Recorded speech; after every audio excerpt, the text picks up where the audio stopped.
인간 행복의 두 적은 고통과 지루함이다. 가장 큰 어리석음은 다른 종류의 행복을 위해 건강을 희생하는 것이다. 인생은 끊임없는 죽음의 과정이다. 사람은 원하는 것은 할 수 있지만 원하는 것은 원하지 않는다. 세상에서 우리를 부자로 만드는 것은 우리가 차지하는 것이 아니라 포기하는 것이다. 모든 진리는 세 단계를 거친다. 첫째, 그것은 조롱당한다. 둘째로, 그것은 격렬하게 반대된다. 셋째, 그것은 자명한 것으로 받아들여진다. 혼자하는 것은 모든 위대한 영혼들의 운명이다. 우리는 추상화의 희생자이기 때문에 지구가 화염에 휩싸이면 우리는 만족스럽게 영원한 진리를 선언하고 순수한 생명을 열망할 수 있다. 그 어떤 감정보다도 살고자 하는 의지가 강하다. 죽음에 대한 두려움은 지혜의 시작이다. 예술은 보이는 것이 아니라 세상을 있는 그대로 비추는 거울이다. 자기 안에서 행복을 찾는 것은 어렵지만 다른 곳에서 행복을 찾는 것은 불가능하다. 인류의 두 가지 근본적인 문제는 죽음의 치명적인 것과 삶의 무의미한 것이다. 자신의 영혼을 구하는 것의 중요성은 아무리 강조해도 지나치지 않다. 인간 본성의 가장 강력한 충동 중 하나는 사물을 전체적으로 볼 필요성이다. 동정심은 모든 도덕의 기본이다. 가장 큰 어리석음은 자신이 될 것을 위해 자신의 현재 모습을 희생하는 것이다. 운명을 정복할 수 있는 유일한 것은 인격이다. 인생에서 가장 터무니없고 터무니없는 것들은 항상 가장 쉽게 성취되는 것처럼 보인다. 자연은 지능의 성장과 함께 고통에 대한 능력이 증가하고 고통이 최고의 수준에 도달한다는 것을 보여준다. 모든 아름다운 예술, 모든 위대한 예술의 본질은 감사입니다.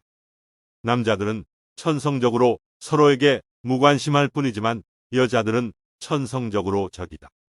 인간 행복의 양대 축은 희망과 추억이다. 누구도 잘못된 일을 할 권리가 없다. 가장 강력한 두 전사는 인내와 시간이다. 사람들은 기독교가 의심받는 것을 듣고 그것이 실행되는 것을 보고 똑같이 겁을 먹는다. 인생은 환상으로 가득 차 있고 우리가 나이가 들었을 때만 우리는 사물을 실제 있는 그대로 본다. 개인은 목적을 위한 수단일 뿐이다.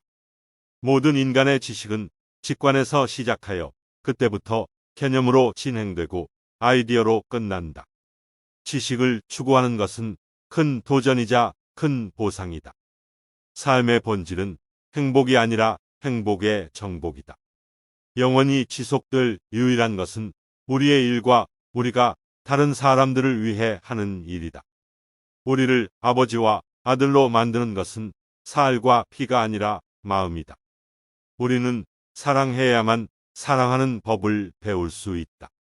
사랑은 그것이 해체될 때 공허함만을 남기는 환상이다. 가장 큰 어리석음은 다른 종류의 행복을 위해 당신의 건강을 희생하는 것이다. 현명한 사람은 영원히 죽지 않을 것처럼 살고 바보는 내일 죽을 것처럼 산다. 가장 큰 어리석음은 명백히 사실이 아니라고 열정적으로 믿는 것이다. 그것은 인류의 주된 직업이다. 현명한 사람은 항상 할 말이 있고 바보는 항상 할 말이 있다. 쾌락을 위해 사는 사람은 살아있는 동안에도 죽는다. 지능이 없는 사람일수록 그에게 신비로운 존재는 적어 보인다. 지혜의 가장 큰 두 가지 장애물은 죽음에 대한 두려움과 삶에 대한 사랑이다. 행복은 그것이 사라질 때 공허함만을 남기는 환상이다. 자연은 지능의 성장과 함께 고통에 대한 능력이 증가한다는 것을 보여준다. 영상을 끝까지 봐주셔서 감사합니다. 가까운 미래에 성공한 당신을 위하여